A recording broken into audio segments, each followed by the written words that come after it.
Olá, meus queridos irmãos e amigos, a paz do Senhor Jesus. Muito bem-vindos ao nosso canal, o canal da Editora Betel, o canal que promove a Escola Bíblica Dominical.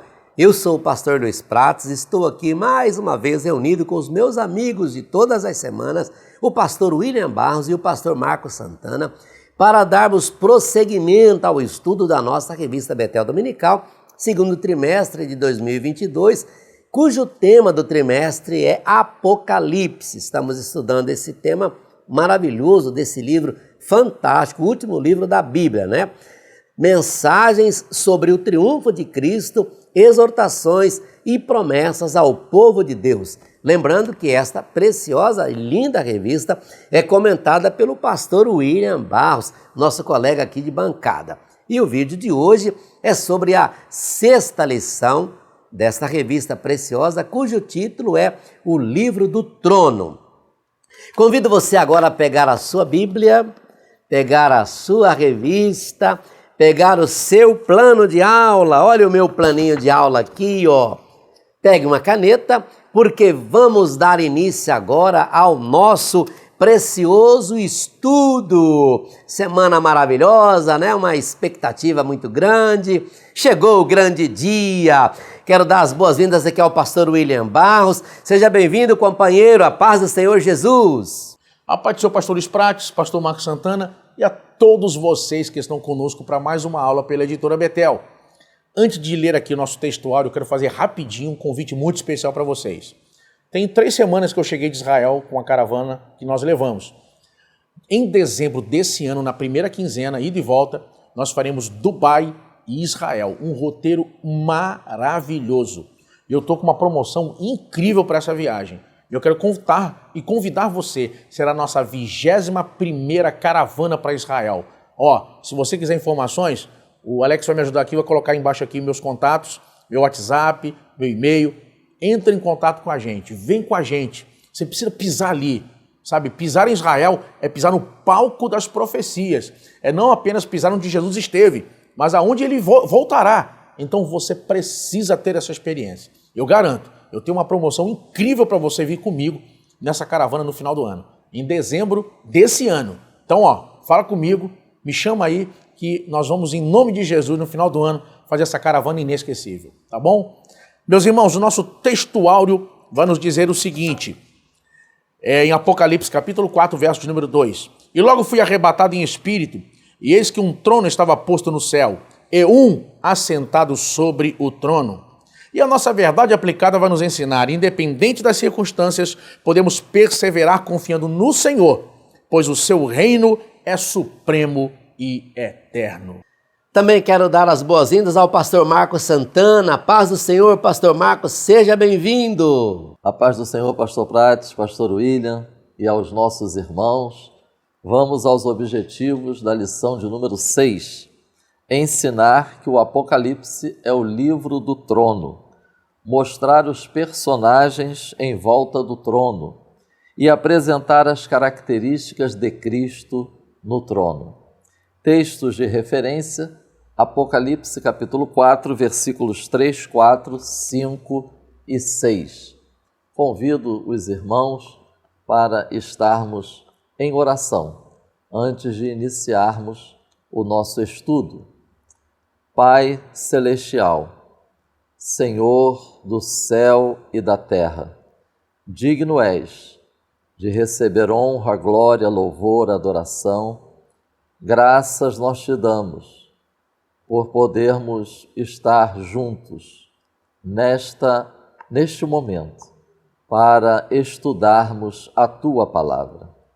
Desvenda, Senhor, os nossos olhos, abra o nosso entendimento e conduz-nos pelo Teu Espírito neste estudo, nesta gravação. Que o nome do Senhor continue sendo glorificado e vidas sejam impactadas, transformadas e a igreja edificada. Em nome de Jesus. Amém.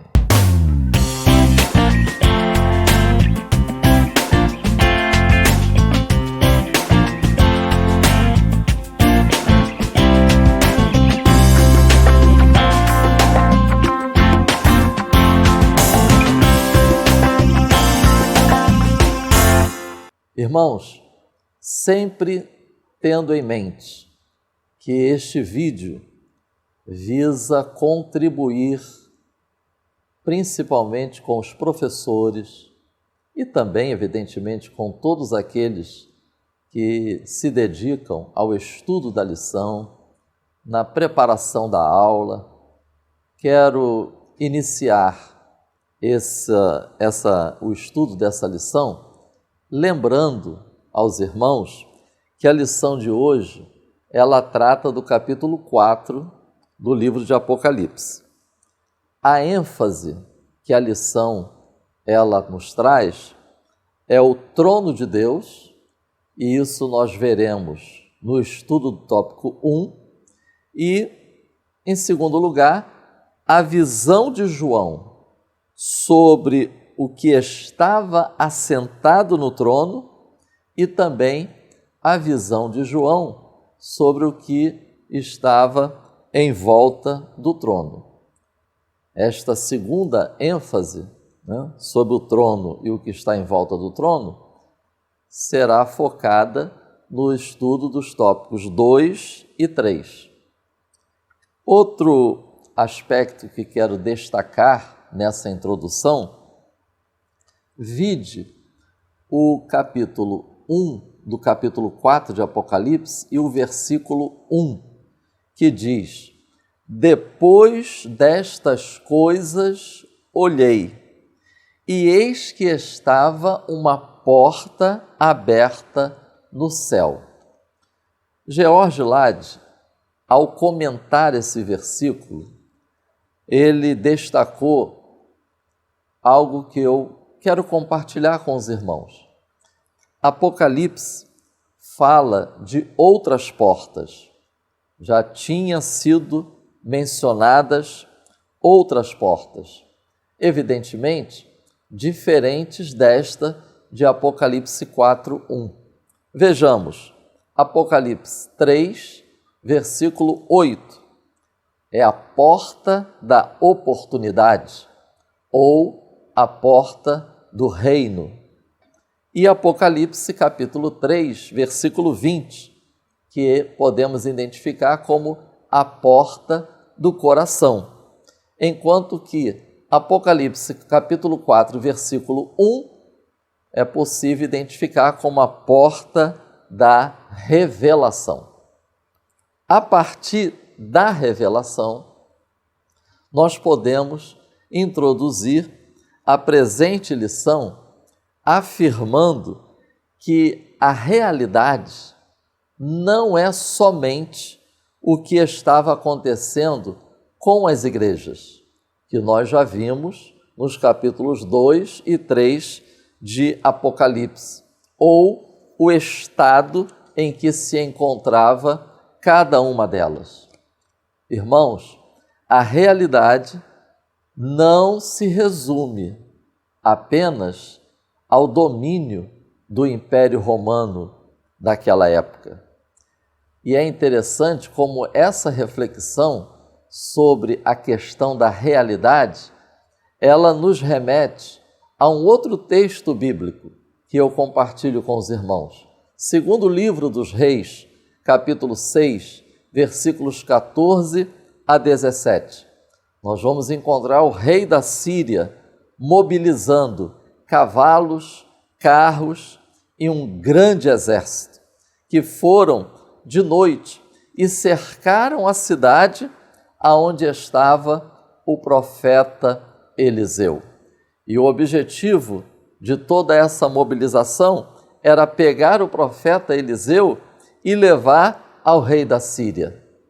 E o texto vai dizer que pela manhã a cidade estava cercada e o moço do homem de Deus, interessante, ele ficou assustado, ele ficou temeroso, ele ficou aflito. E então Eliseu, ele chega e diz para o seu moço: não temas. E depois orou e pediu a Deus que abrisse os olhos do seu moço. E então ele viu cavalos e carros de fogo em redor de Eliseu. O moço de Eliseu passou a ver o mundo invisível. Nós podemos verificar esta mesma experiência com o apóstolo João. A realidade não se resumia apenas ao que foi descrito nos capítulos 2 e 3 de João e a questão política e social do seu tempo. E aí João, ao ser arrebatado em espírito, vimos isso no versículo 2 do capítulo 4. A primeira visão que o servo de Deus tem é um trono no céu e um assentado sobre o trono. Como dito anteriormente, esta é a ênfase da lição. Então, o tópico 1, ele destaca o trono. Irmãos, tudo gira em torno desse trono. É interessante que o centro de todas as coisas é o trono de Deus. A título de contribuir para atestarmos esta relevância do trono, no capítulo 4, nós encontramos 12 menções ao trono de Deus e mais 2 menções que se referem aos tronos dos 24 anciãos. E o capítulo 5 de Apocalipse, nós vamos encontrar mais 4 menções ao trono de Deus.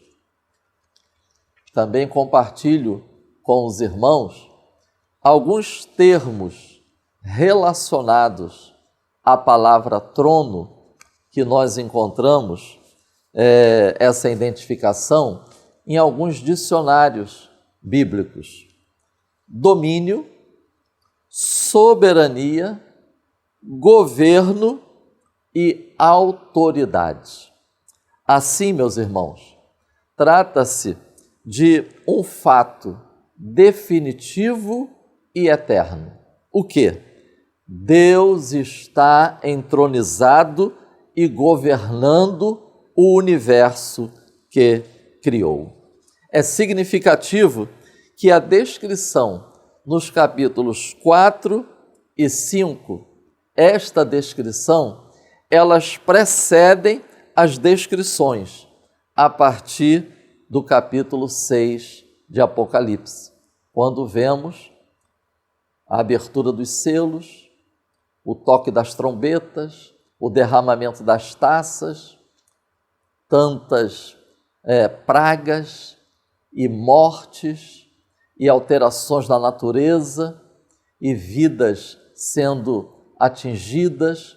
Nós vemos isto tudo, principalmente do capítulo 6 até o capítulo 18, mas podemos ter sempre em mente, ao lermos e estudarmos e refletirmos nestes capítulos, tendo em mente esta verdade: Deus está entronizado e governando o universo que criou. Então nós podemos dizer que os capítulos 4 e 5 de Apocalipse nos ensinam que, apesar de todos os ataques do inimigo, o reino de Deus é supremo. Deus está realizando o seu plano. Deus reina do seu trono. Quero fazer menção aqui à última lição do trimestre passado, quando, terminando o estudo sobre Apocalipse, nós encerramos fazendo menção ao plano divino. E aí, irmãos, um lembrete importante. Antes de receber as mensagens e as visões, Ezequiel também viu um trono. Ezequiel capítulo 1, versículos 26 a 28. Eis aí a relevância de nós estarmos refletindo sobre as mensagens e as lições para a nossa vida hoje, acerca desta ação de Deus de revelar aos seus servos sobre o trono celestial e o que isso significa para o povo de Deus enquanto está aqui na terra. Sugestão, deixo como sugestão um resumo do tópico 1 da nossa lição. Nós encontramos aqui as características do trono de Deus. O subtópico 1.1, que trata do trono sendo considerado e identificado como alto e sublime, eu destaco aqui essa expressão, único.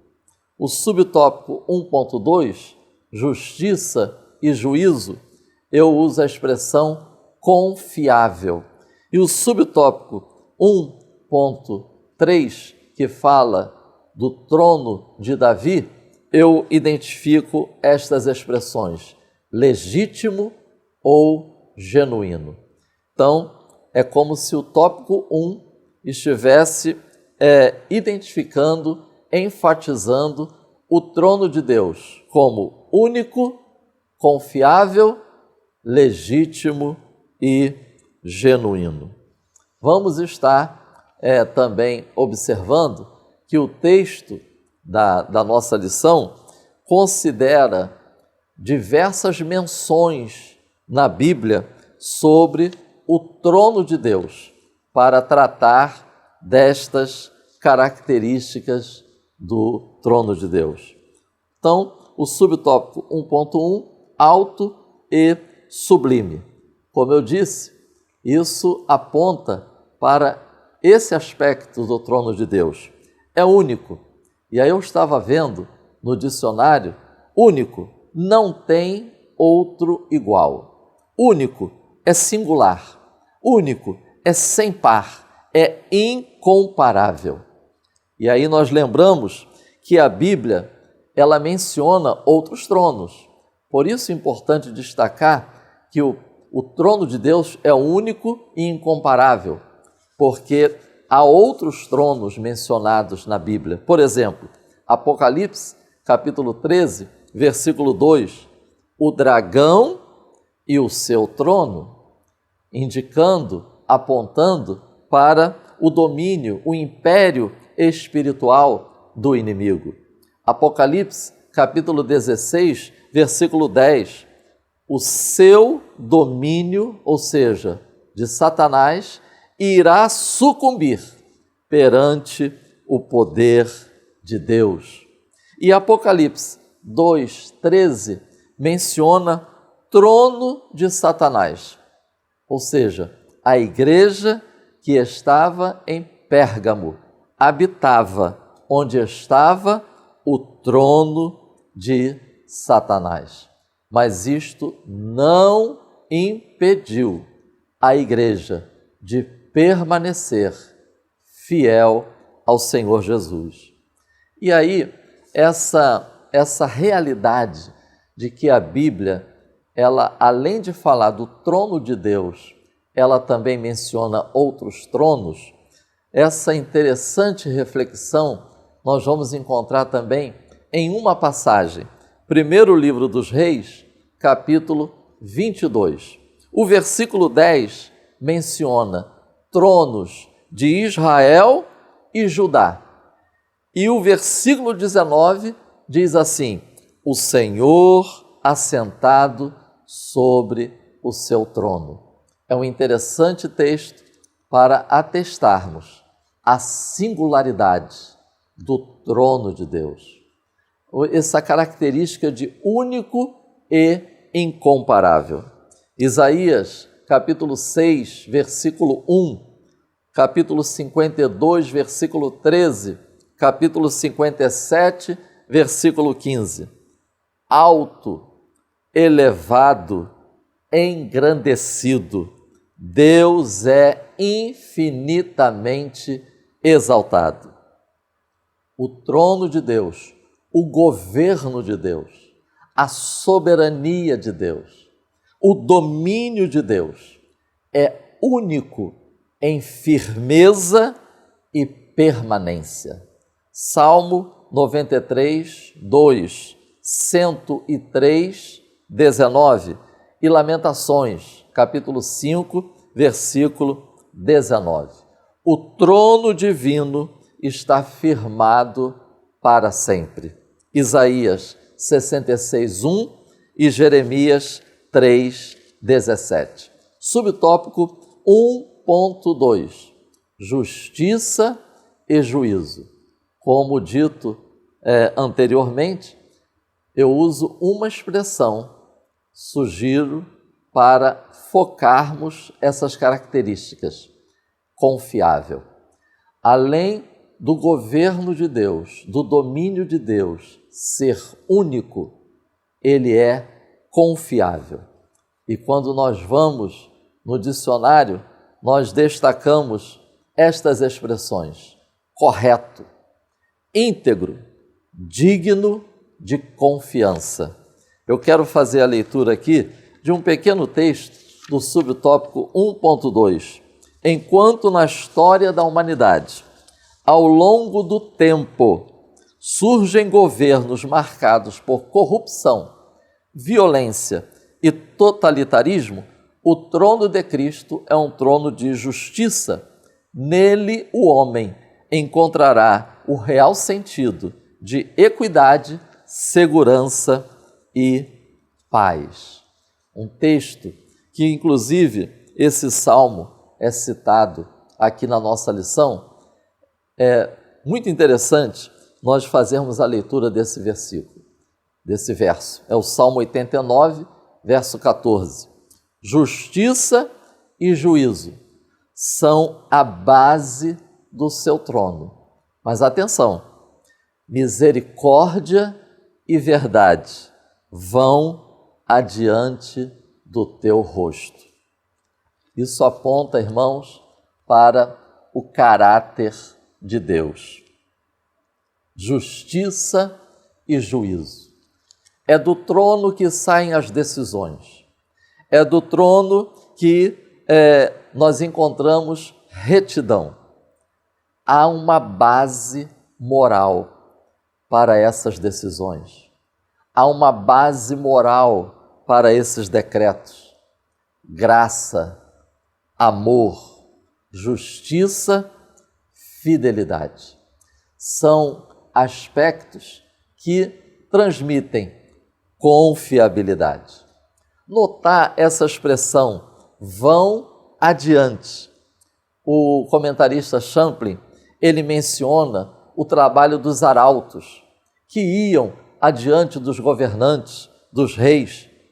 E aí ele diz que esse verso é como se estivesse retratando, enquanto o Senhor avançava entre os homens, enquanto o Senhor está levando adiante o seu plano, o seu propósito.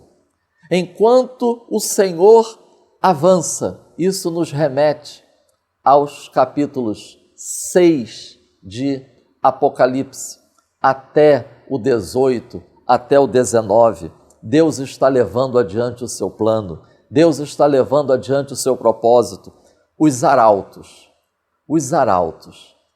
aquilo que vai adiante dele, antes do capítulo 6, antes do capítulo 7, do 8, do 9, é o amor, a graça, a fidelidade, a integridade de Deus.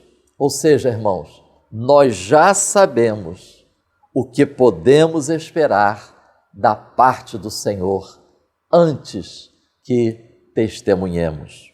E por último, o subtópico 1.3, trono de Davi. Eu quero identificar esse subtópico com essas expressões: legítimo, genuíno. Trono de Davi. Essa identificação nos lembra legitimidade, genuíno. E aí o dicionário, ele diz justo, verdadeiro, autêntico. Eu quero fazer uma conexão dessas características com essa afirmação. Jesus não é usurpador. Jesus não é enganador. Vide o Salmo messiânico, Salmo 89, versos 3 e 4. E outra expressão também muito interessante nós encontramos no texto de Lucas, capítulo 1, versículos 32 e 33. Lá diz, dado por Deus. Então, trata-se de algo legítimo, genuíno, não foi roubado, não foi usurpado, não foi fruto de engano, foi dado por Deus. Notar, meus irmãos, a profecia de Ezequiel, capítulo 21, versículo 17. Lá nós vamos encontrar esta expressão, a quem pertence de direito. Portanto, trata-se de um governo, de um domínio legítimo, genuíno. Ezequiel, capítulo 21, versículo 27, nós estudamos agora o livro do profeta Ezequiel. Destacando esse versículo, nós podemos recorrer a um comentarista que pontuou uma verdade interessante. Jesus é a culminância de tudo que a casa davídica e a realeza messiânica em Israel sempre indicaram, sempre apontaram, sempre colocaram como a grande esperança de Israel. Jesus Cristo é a culminância. Isaías, capítulo 22, versículo 22, menciona a chave da casa de Davi.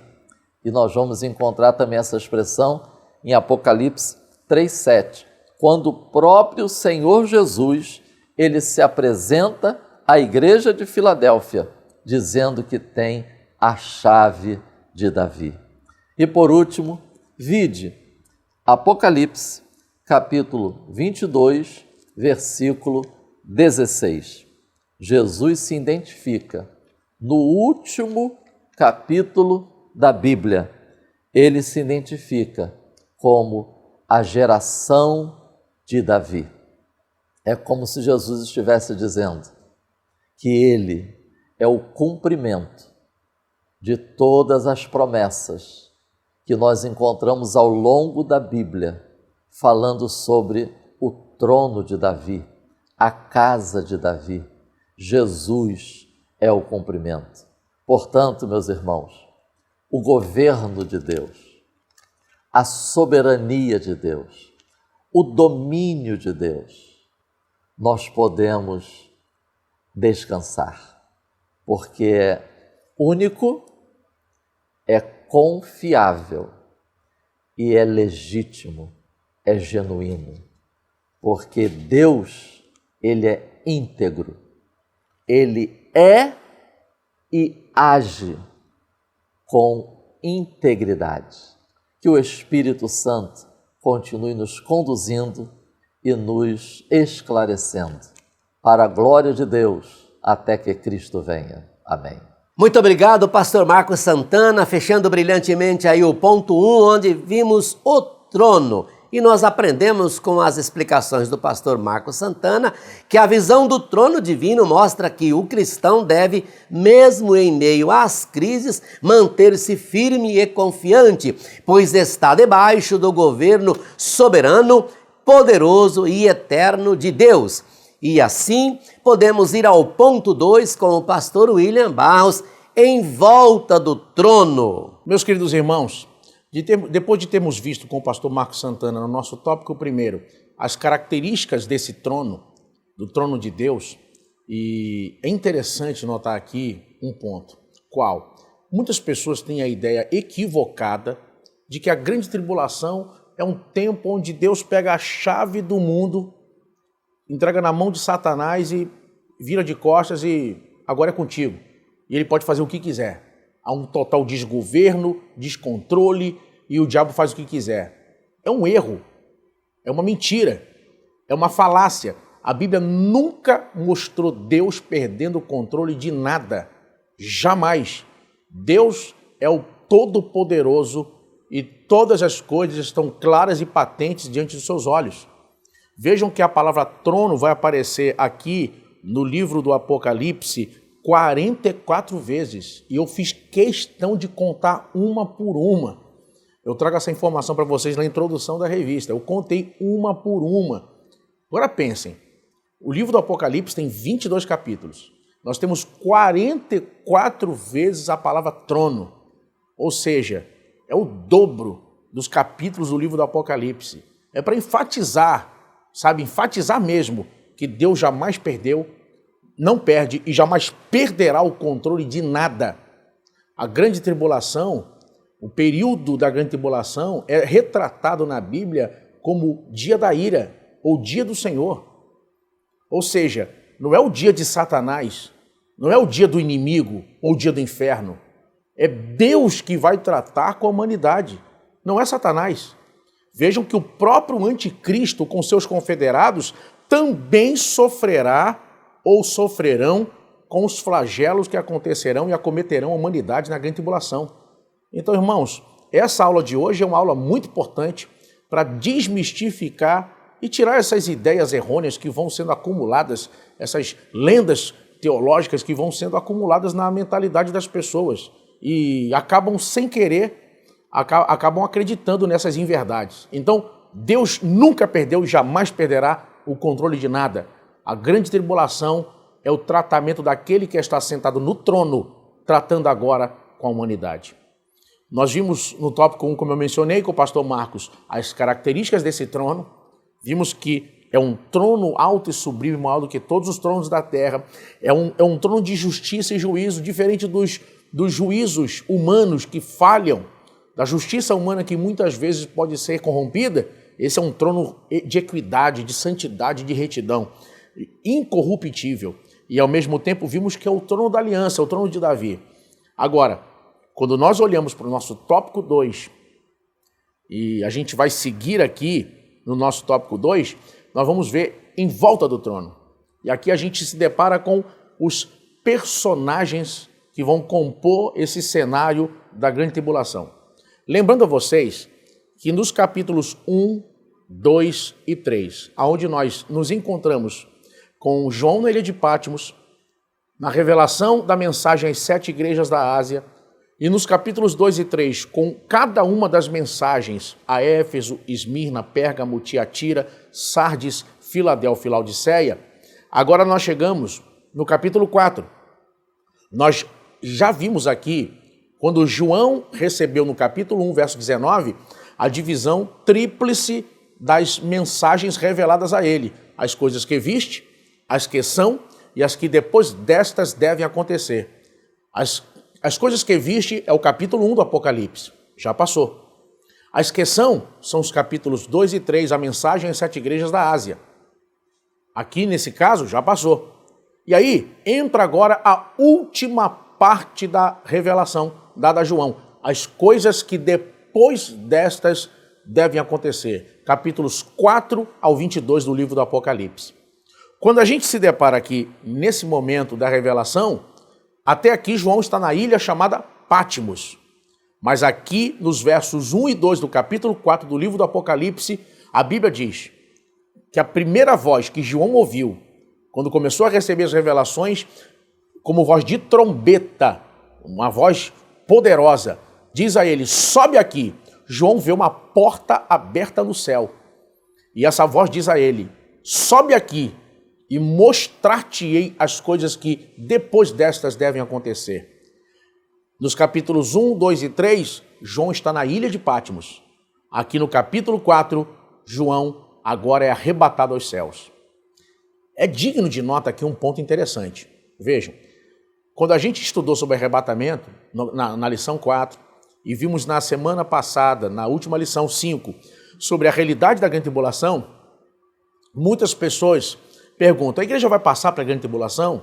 Nós tentamos mostrar com o máximo de clareza isso, sobre essa questão, e deixar muito claro que eu não me posiciono aqui, nesse ponto, pela visão da denominação. Não.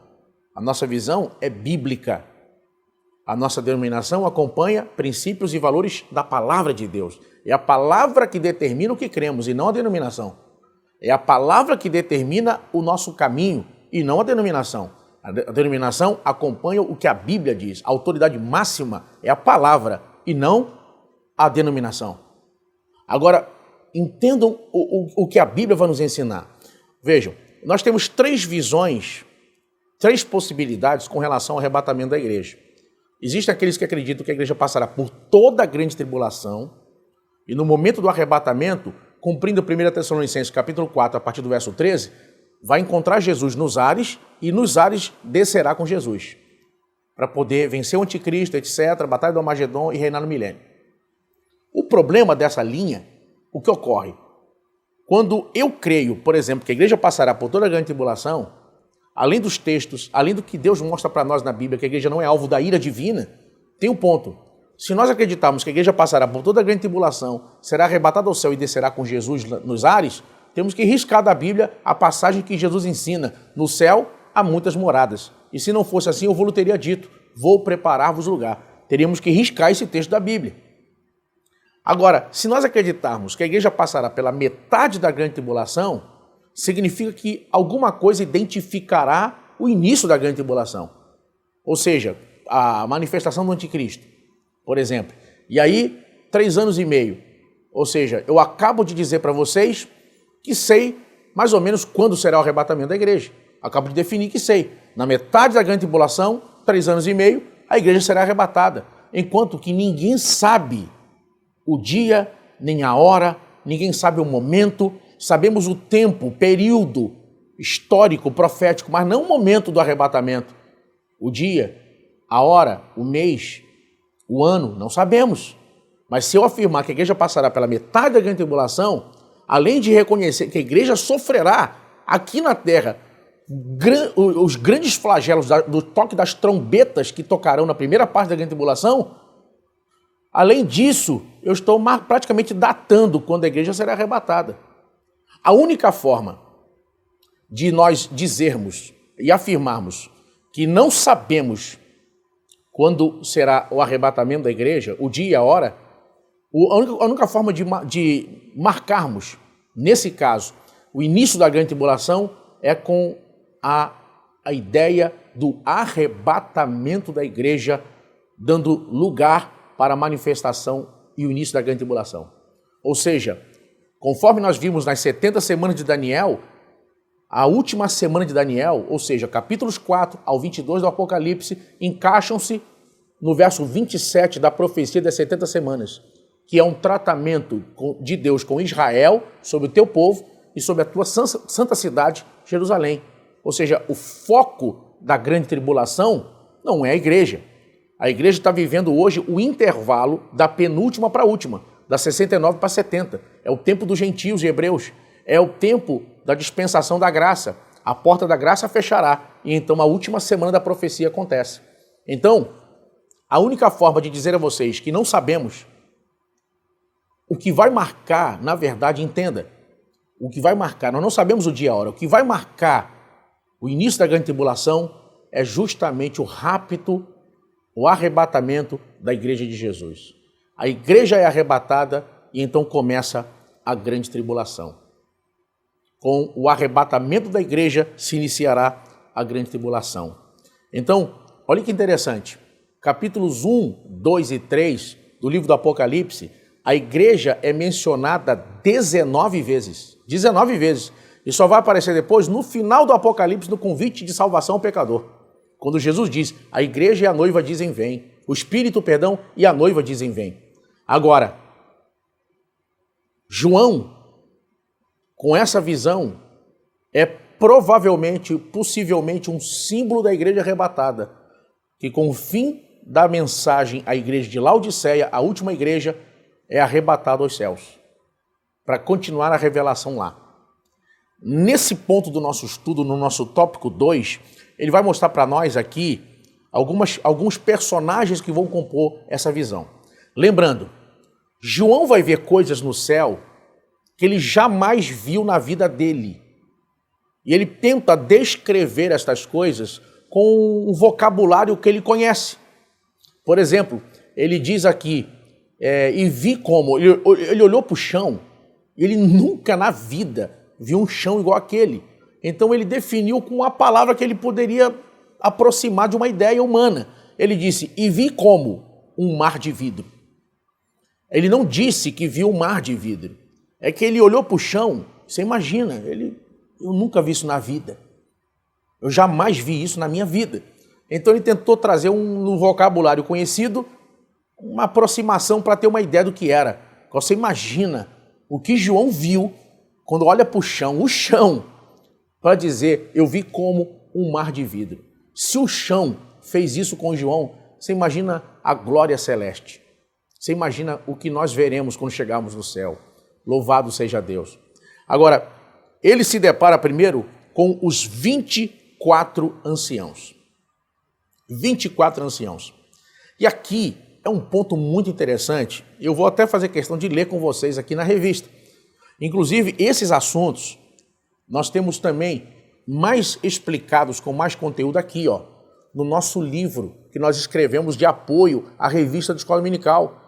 Gente, se você não adquiriu ainda esse livro, você precisa adquirir. Vai te ajudar muito a entender os assuntos do Apocalipse. O nosso livro do Apocalipse. Só entrar em contato com a editora Betel, pelo site, pelo telefone e adquira esse material. Tenho certeza que vai te ajudar muito. Olha só, irmãos. Voltando aqui. O que vai acontecer? João vê 24 anciãos. Eles aparecem sentados em tronos e aparecem com coroas. Algumas pessoas interpretam como se fossem anjos. Mas lembrem, coroa fala de galardão e trono fala de poder e domínio.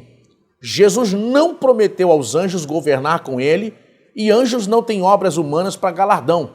Aqui, esse texto está apontando para todos os salvos do Antigo e Novo Testamento que por ocasião do arrebatamento da igreja estarão agora reunidos no céu. E isso reforça justamente a fé de que a igreja será arrebatada antes do início da grande tribulação. João é arrebatado aos céus e vê justamente todos os salvos reunidos. Agora, talvez alguém me pergunte assim, mas por que o número 24? E esse é um ponto bem interessante. Eu quero ler até um texto com vocês aqui, que aparece no livro do Apocalipse, capítulo 21. Capítulo 21 do livro do Apocalipse, eu vou ler com vocês aqui, é um texto bem interessante.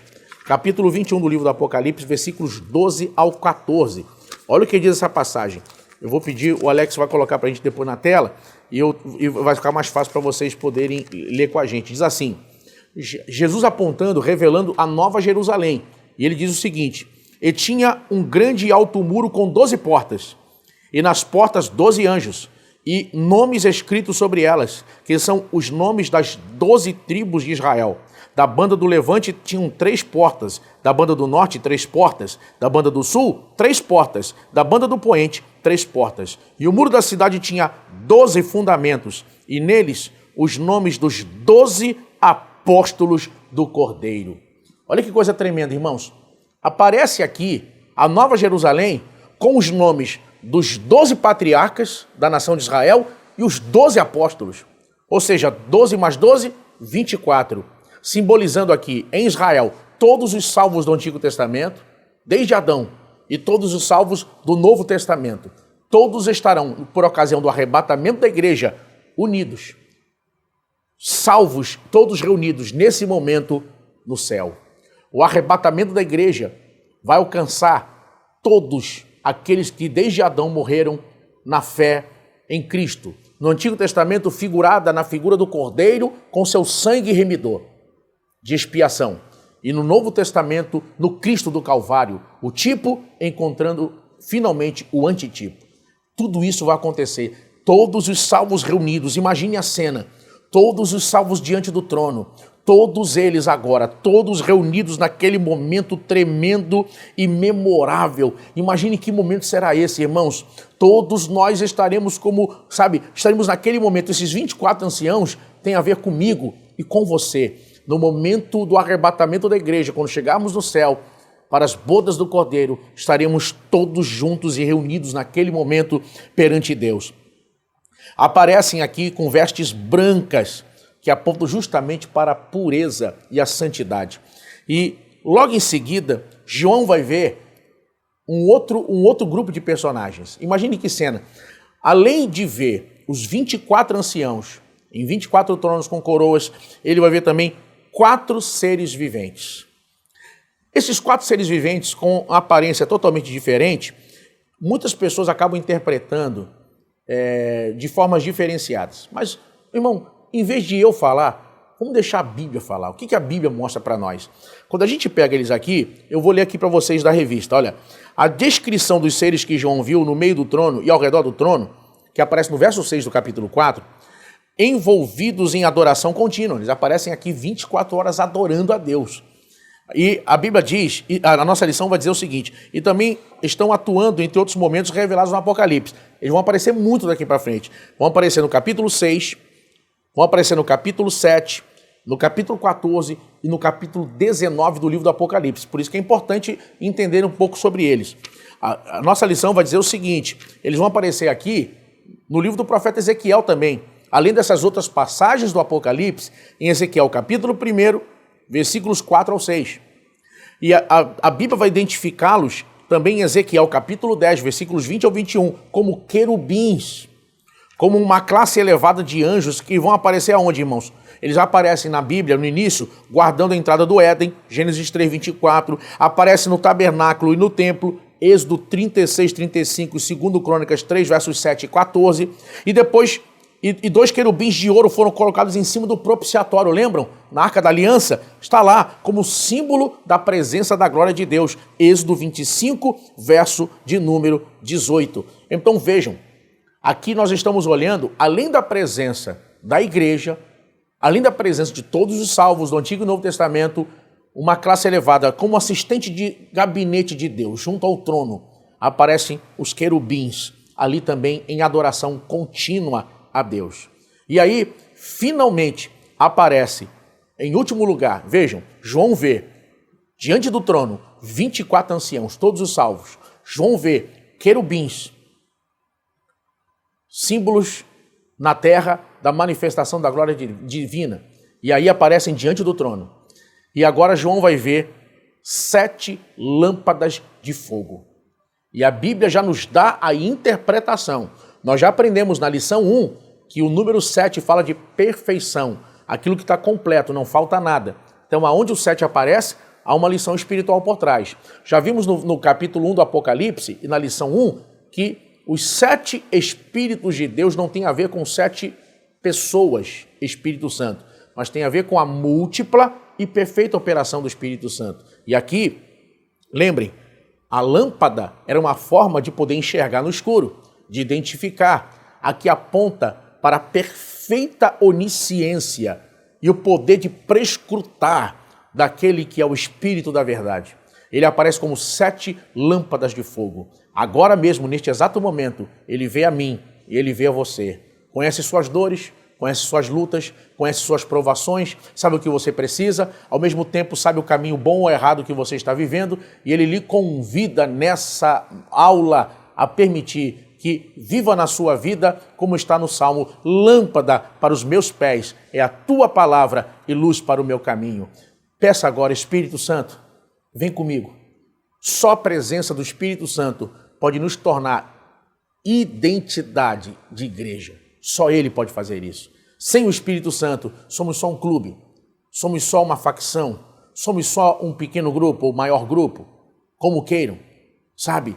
Sem o Espírito Santo, somos apenas grandes como o oceano, com a profundidade de uma piscina, mas com a presença do Espírito Santo, a glória de Deus vai se manifestar e grandes coisas acontecerão na minha vida, na sua vida e na história da igreja.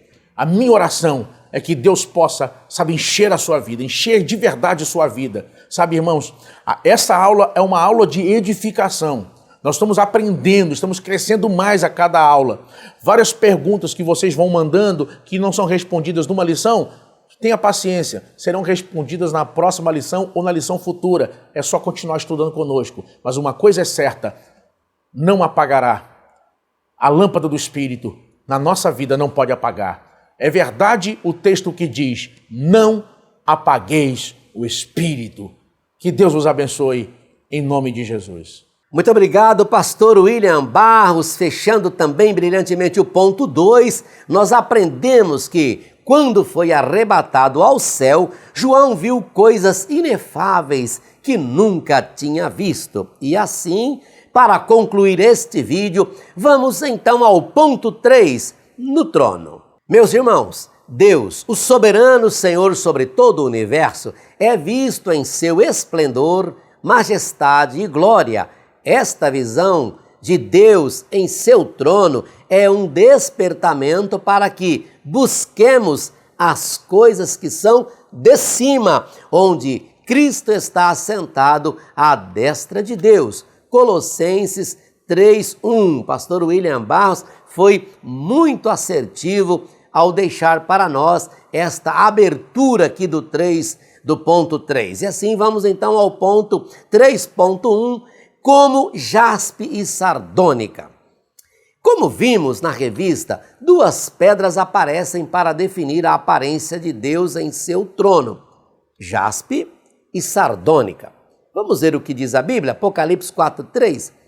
E o que estava sentado era, na aparência, semelhante à pedra de jaspe e de sardônica. Olha, eu penso aqui que o apóstolo João, ele não tinha outra palavra para exemplificar ou para explicar a beleza, a grandeza da visão que ele estava tendo. Então ele diz, olha, era semelhante na aparência. É como se ele estivesse dizendo, é o que eu posso dizer a vocês. É como eu senti diante daquela visão. Que coisa extraordinária. Estas pedras, meus irmãos, elas falam do esplendor, da beleza e da presença de Deus, já que são utilizadas para mostrar a glória e fulgor da Nova Jerusalém. Apocalipse 21, 19 e 20 está escrito, e os fundamentos do muro da cidade estavam adornados de toda a pedra preciosa. E aí começamos a ver que ornamento, que adorno é este. Então vamos começar aqui identificando o que a Bíblia nos diz. Primeiro fundamento, jaspe. Segundo, safira. Terceiro, calcedônia. O quarto, esmeralda. O quinto, sardônica. O sexto, sárdio. O sétimo, crisólito. O oitavo, berilo. O nono, topázio. O décimo, crisópraso. O undécimo, jacinto. E o duodécimo, ametista. Não é brincadeira, não. Olha que extraordinária visão. Olha o que nos aguarda o céu. Que maravilha! Então, você que está me vendo, me ouvindo, você que é aluno da escola dominical, professor, não desanime. Se as coisas não estão muito bem para você aqui na terra, se algo está dando errado, se a tristeza bateu em seu coração, sabe, se você ouve aquela voz dos pessimistas dizendo para você que não adianta, que você é um derrotado, que você é uma pessoa fadada ao fracasso, lembre-se disso. Olha a cidade que eu e você vai morar, olha o que o Senhor preparou para nós. Não é pouca coisa. O apóstolo traz aqui para nós a visão, a descrição desta visão que ele tinha, que ele teve. Está registrado aqui no Apocalipse. Então, tranquilize seu coração, firme sua fé no Senhor.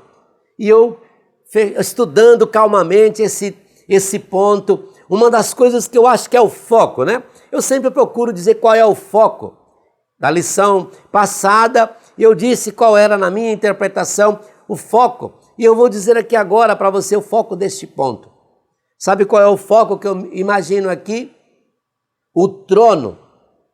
Eu e você, não estamos direcionando, não estamos se dobrando diante de um trono vazio. Não. Nós estamos adorando um Deus que está assentado sobre o trono. Esse trono está ocupado e não há lugar para mais ninguém. O trono já está ocupado. E é este Senhor Todo-Poderoso, Criador dos céus e da terra, que todo cristão, lavado e remido no sangue de Cristo, está prostrado e adorando. Não está vazio o trono. Você está servindo não a um Deus fictício, não algo irreal. Não, você está adorando um Deus que está sentado sobre um trono que é real. O trono é real e não está vazio.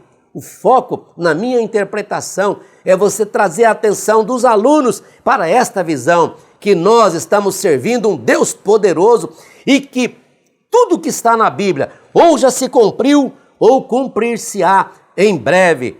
Por isso é que nós esforçamos a cada domingo, a cada dia, na escola dominical, para que a nossa chama esteja sempre acesa e a gente não se perca com os negócios desta vida. Amém? Eu acho interessante você fechar com essa chamada, que o trono não está vazio. E assim, podemos ir ao 3.2, vai falar sobre o arco celeste. O arco de Deus aparece pela primeira vez como sinal de promessa de Deus de nunca mais destruir a terra com água. Quando Noé e a sua família saíram da arca, Deus estabeleceu o seu arco no céu como sinal permanente destas promessas. E diz a Bíblia, e disse Deus, este é o sinal do concerto que ponho entre mim e vós, e entre toda a alma vivente, que está convosco por gerações eternas. O meu arco tenho posto na nuvem, este será por sinal do concerto entre mim e a terra. Gênesis 9, 12 e 13. Eu paro aqui para dizer a você, e eu acho que você há de dizer isso aos alunos, que Deus não estabeleceu isso porque Ele se esquece da sua promessa. Não. Esta promessa é para eu e você, nós, os homens, seres humanos. Quando olhar para o céu num tempo de chuva, de tempestade, quando o arco aparecer, a gente vai lembrar de Gênesis capítulo 9. Mas esta lembrança não é que Deus vai se lembrar da aliança que Ele tem conosco. Essa fala é Deus falando conosco para que eu e você entenda que é a gente que tem que lembrar, né? O que você precisa para lembrar que você serve um Deus poderoso? O que mais que você precisa? O que mais é necessário na tua vida para você lembrar que você não está só? Deus não te colocou neste mundo só e te abandonou. Não. Deus é um pai amoroso. Deus é um pai generoso. Deus é um pai, um celestial que cuida dos seus filhos. Eu e você não estamos largados na terra à mercê dos acontecimentos e das intempéries. Não. Não importa o que dizem no nosso ouvido. Não importa o que estão querendo fazer a gente acreditar. Esta aula é para mostrar a você que eu e você servimos a um Deus de aliança, um Deus de pacto, um Deus que não volta atrás daquilo que Ele acertou e daquilo que Ele combinou e daquilo que Ele determinou. Então, meus irmãos, permaneçam firmes no Senhor, agarre-se nas promessas, tudo que a Bíblia diz é verdade. Como eu disse, ou já aconteceu, ou vai acontecer, nada cairá por terra. Nosso Deus é maravilhoso, é generoso, é misericordioso e é justo. E assim como o arco celeste se estabeleceu como símbolo de esperança e restauração depois da destruição do dilúvio, o arco celeste aparece aqui, nesta visão do apóstolo João, novamente indicando o quê? Que mesmo com toda a destruição que está presente a vir, haverá restauração e vida. É o que eu acabei de dizer, mesmo nesse período, a mão e a generosidade do Todo-Poderoso ainda vai estar falando mais alto. O arco, quando aparece aqui, é para lembrar a mim e a você que o nosso Deus é um Deus maravilhoso e haverá restauração e vida. E assim podemos fechar o 3.3 Mas antes eu ainda digo de novo, hein, ó. Não desanime, não desanime. Esta lição é para você se fortalecer, você ser mais crente amanhã do que hoje, ok? Quando você voltar para sua casa, sair da escola, ou depois que assistir esse vídeo, eu não sei que dia que você vai estar vendo esse vídeo, qual a circunstância que você vai deparar com esta mensagem que vai ficar gravada no YouTube, eu não sei. Hoje eu estou falando para um tempo presente e eu tenho na minha mente um dia que esse dia vai ser estudado, ou pelo menos uma semana, mas é possível que passarão muitos anos. Caso Cristo não venha nos próximos 50 anos, é possível que esse vídeo ainda vai estar sendo falado, a minha voz, a nossa imagem ainda vai estar repercutindo. Se você ainda estiver nesse tempo lá na frente, lembre que nós estamos profetizando aqui dessa tribuna, que Deus é maravilhoso, é fiel, é justo e tudo que está aqui ou já se cumpriu ou cumprirá no tempo e na hora de Deus, ok? 3.3, semelhante à esmeralda. Meus irmãos, o arco celeste tem 7 cores, mas o que João vê aqui em volta do trono é totalmente diferente de qualquer arco visto aqui na terra. Como é que era esse arco? A Bíblia responde. Apocalipse 4.3 diz, e o arco celeste estava ao redor do trono e era semelhante à esmeralda. Como eu disse, ele não tinha outra palavra a explicar, semelhante. É aquele verde brilhante, aquela coisa espantosa, maravilhosa. É como ele conseguiu descrever, semelhante à esmeralda. Mas eu quero te dizer, há muita coisa que nós vamos descobrir só quando estivermos lá do outro lado. Quando o nosso tempo terminar aqui nesta terra, quer seja o Senhor nos levando individualmente, porque o nosso tempo terminou, né? Ou no arrebatamento da igreja. Lá sim, nesse tempo, nós vamos descobrir, de fato, tudo que a Bíblia hoje nos dá um vislumbre daquilo que vem. E esse vislumbre é o suficiente para me fazer acreditar no meu Deus e aguentar as agruras da vida. Não desanimar, não desistir, mas permanecer firme. Assim, podemos concluir dizendo que vimos, sendo o Apocalipse o livro do trono, devemos confiar em Deus que cumprirá suas promessas. Assim, a Igreja de Cristo vivenciará tudo o que Deus tem planejado para ela, pois Jesus Cristo voltará e arrebatará a sua igreja. Permaneçamos firmes, mantendo nossos olhos em Cristo Jesus. E assim, podemos concluir dizendo que aprendemos que a visão de Deus em seu trono é um despertamento para que permaneçamos firmes na fé em Cristo como Filho de Deus, porque naquele dia, como Ele é, nós também o veremos. E assim, a gente termina já com uma saudade e com um desejo de que a próxima semana chegue para um novo vídeo. Querendo, bom Deus, semana que vem vamos estar de volta, compondo novamente esta mesa, junto com os meus amigos de toda a semana, para estudarmos a lição de número 7, que tem por título O Mundo Preparado para o Anticristo. Olha, muito obrigado por ficar conosco até agora, por se inscrever em nosso canal, curtir, compartilhar, comentar os nossos vídeos, ok?